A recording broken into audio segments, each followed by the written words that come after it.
Family hears horrid sound in the dark, so they went to investigate. An Oklahoma family was sitting on their front porch when they heard some unsettling sounds in the distance.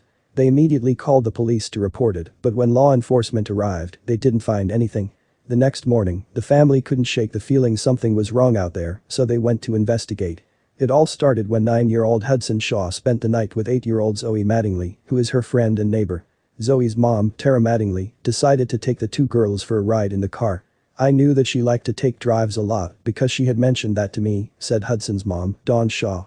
As they were driving along, the silence of that Sunday night was interrupted by the rumbling of a motorcycle flying down the road at high speeds.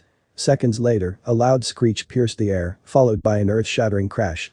The boy's family heard the noise and was sure it was a collision. And, by the sounds of things, there were likely no survivors. "We hear this loud screech, a big crash, and we knew we'd heard an accident," Ryan Boyce said. They called the police at about 11 p.m., but the responding officers couldn't find any signs of a wreck. The Boyces went to bed that night, only to wake the following morning with a strong sense that someone needed their help. "My brother couldn't shake the feeling that somebody was out there hurt, someone could be dying," Ryan Boyce said. He drove out here by himself and found the accident and immediately called the police. The family found a small flipped car located 100 feet from the road in a densely wooded area. Off in the distance, there were two bodies, later identified as Tara Mattingly and Zoe Mattingly, but the family's work didn't end with this tragic discovery. The Boyces called officers to come back to the scene that no one could find in the darkness the night before, and that's when softer sounds were heard coming from the location of the wreckage. Hudson Shaw had remarkably survived the massive crash and was found alert and able to talk to paramedics, who removed her from the scene and rushed her to OU Children's Hospital in serious condition, KFOR reported. The sole survivor had sustained multiple fractures to her arm, clavicle, pelvis, back, and ankle, but she didn't suffer any injuries to her internal organs or her brain. Dawn Shaw had no idea what happened to her daughter until her neighbor told her that his wife and the two girls never came home. "I just immediately started praying, and I was just praying that God protect her and keep her safe," Shaw recalled. Dawn rushed to her daughter's side at the hospital, where she discovered that Tara and Zoe didn't survive the crash.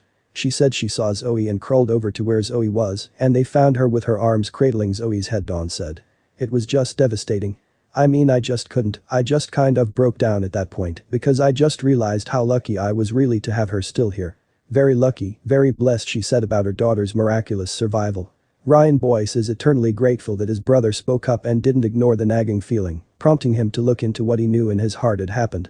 They could still be laying out there, and that little girl could be dead, now, Ryan said with gratitude, thankful to have been a godsend to this little girl, who may not have made it another day out there alone. "We could have been there at the last minutes of her saving point," he added. The Boyces didn't know this family, but they still felt compelled to help. "I'm just praying for that family, whoever they are. I don't know who they are yet, but God bless you," Ryan said. Had it not been for this faithful family, listening to what God put heavy on their hearts, the situation could have very well ended in 3 lives being lost. These people were this little girl's heroes that day. These good Samaritans know that God used them for his glory and to save this child.